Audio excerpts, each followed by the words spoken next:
Assalamualaikum warahmatullahi wabarakatuh. Halo semuanya, perkenalkan nama saya Shani Erviana dari kelas 12 MIPA 5, nomor absen 9.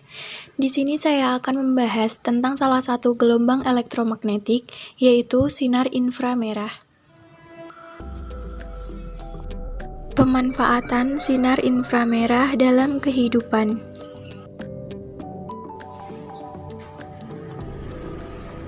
Pendahuluan. Susunan materi yang akan dibahas pada kali ini meliputi beberapa hal, yaitu pengertian sinar inframerah, sifat-sifat sinar inframerah, permasalahan, pemanfaatan sinar inframerah, dan kesimpulan. A. Pengertian inframerah. Inframerah adalah radiasi elektromagnetik dari panjang gelombang lebih panjang dari cahaya tampak, tetapi lebih pendek dari radiasi gelombang radio. Sinar inframerah merupakan cahaya tidak tampak. Sinar inframerah meliputi daerah frekuensi 10 hingga 11 Hz sampai 10 hingga 14 Hz atau daerah panjang gelombang 10 sampai 1 cm.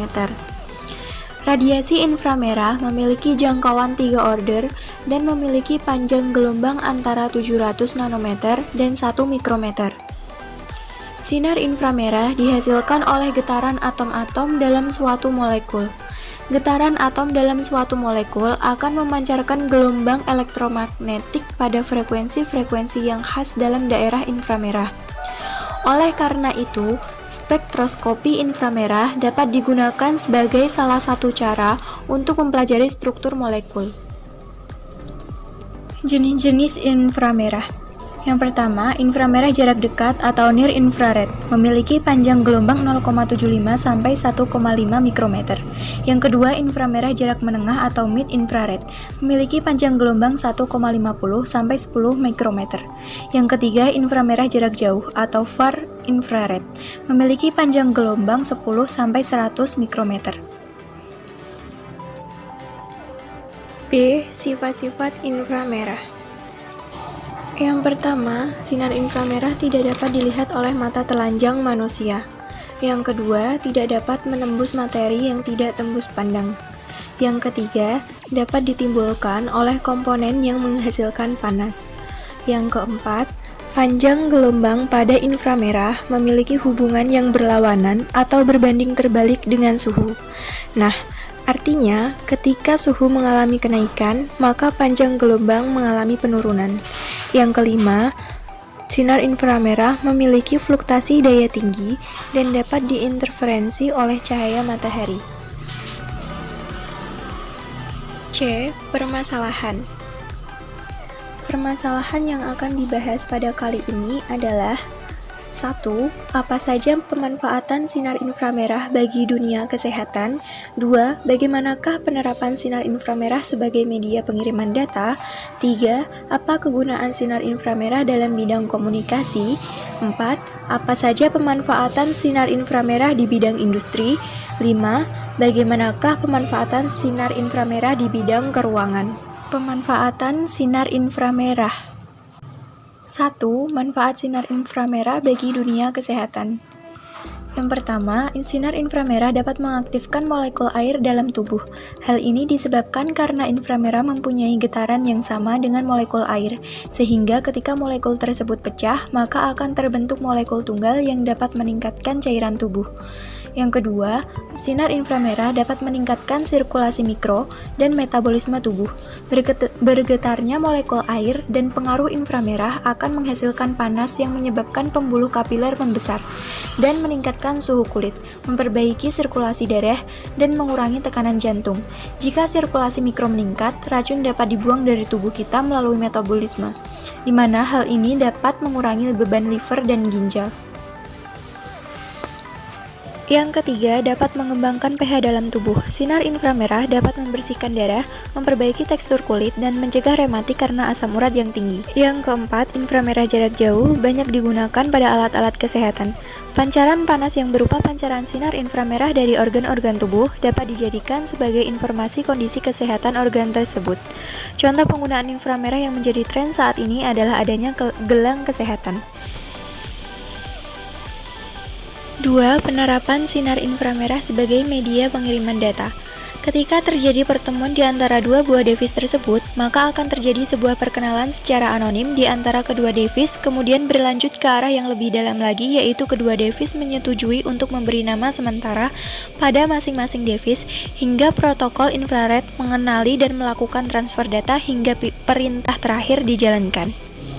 Komunikasi infrared dilakukan dengan menggunakan diode inframerah sebagai pengirim dan modul penerima atau receiver inframerah sebagai penerimanya.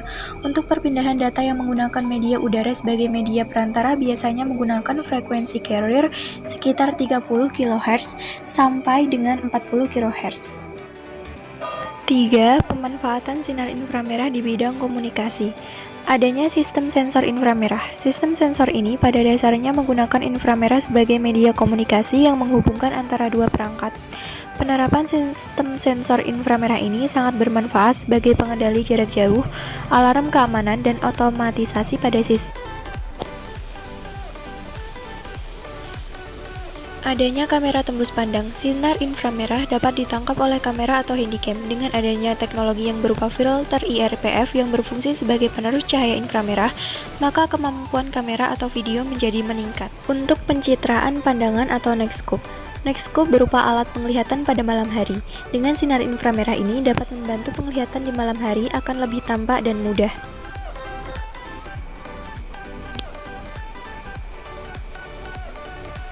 Inframerah digunakan untuk komunikasi jarak dekat seperti pada remote televisi. Sebagai alat komunikasi pengontrol jarak jauh, inframerah dapat bekerja dengan jarak yang tidak terlalu jauh, yaitu kurang lebih 10 meter dan tidak ada penghalang. Selain itu, sebagai salah satu standarisasi tanpa kabel, penggunaan inframerah yang seperti ini dapat kita lihat pada telepon genggam dan laptop yang memiliki aplikasi inframerah. Fungsi inframerah pada telepon genggam dan laptop dijalankan melalui teknologi infrared data equation. Pemanfaatan sinar inframerah di bidang industri. Yang pertama, lampu inframerah merupakan lampu pijar yang kawat pijarnya bersuhu di atas kurang lebih 25.000 derajat Kelvin. Lampu inframerah ini biasanya digunakan untuk melakukan proses pemanasan di bidang industri. Yang kedua, pemanasan inframerah. Pemanasan inframerah banyak digunakan pada alat-alat seperti pemanggang dan bola lampu. 90% panas sampai 10% cahaya. Inframerah dapat digunakan dalam memasak dan pemanasan makanan karena dikuasai seleksi kegelapan, absorben benda daripada udara di sekitar mereka. 5. Pemanfaatan sinar inframerah pada bidang keruangan. Inframerah yang dipancarkan dalam bentuk sinar inframerah terhadap suatu objek dapat menghasilkan foto inframerah. Foto inframerah yang bekerja berdasarkan pancaran suatu objek dapat digunakan untuk membuat gambaran panas dari suatu daerah atau objek. Hasil gambaran panas dapat menunjukkan suatu daerah mana yang panas dan tidak.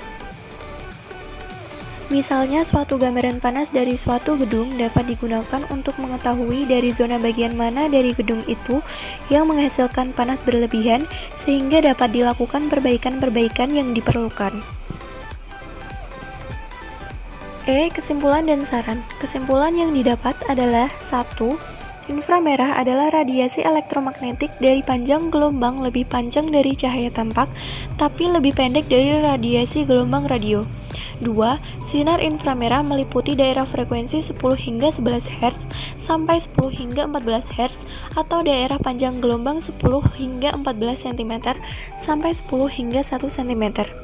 3. Radiasi inframerah memiliki jangkauan 3 order dan memiliki panjang gelombang antara 700 nanometer dan 1 mikrometer. 4. Sinar inframerah merupakan cahaya tidak tampak. 5. Panjang gelombang pada inframerah memiliki hubungan yang berlawanan atau berbanding terbalik dengan suhu. Yang keenam, sinar inframerah dihasilkan oleh getaran atom-atom suatu molekul. Yang ketujuh, pemanfaatan sinar inframerah dapat diterapkan dalam berbagai bidang kehidupan, seperti pada bidang kesehatan, sebagai media pengiriman data, di bidang komunikasi, di bidang industri, dan di bidang keruangan. Saran, dalam penggunaan inframerah sebagai alat untuk transfer data, jarak sangat berpengaruh, karena jika jarak semakin jauh, maka proses pengiriman data akan semakin jauh. Oleh sebab itu, disarankan untuk mendekatkan jarak dua device yang akan melakukan transfer data. Dalam penggunaan inframerah sebagai alat pendeteksi, ketebalan benda sangat berpengaruh. Jika benda sangat tebal, maka semakin sulit untuk melakukan deteksi. Itulah materi yang dapat dibahas pada kali ini. Kurang lebihnya mohon maaf. Assalamualaikum warahmatullahi wabarakatuh.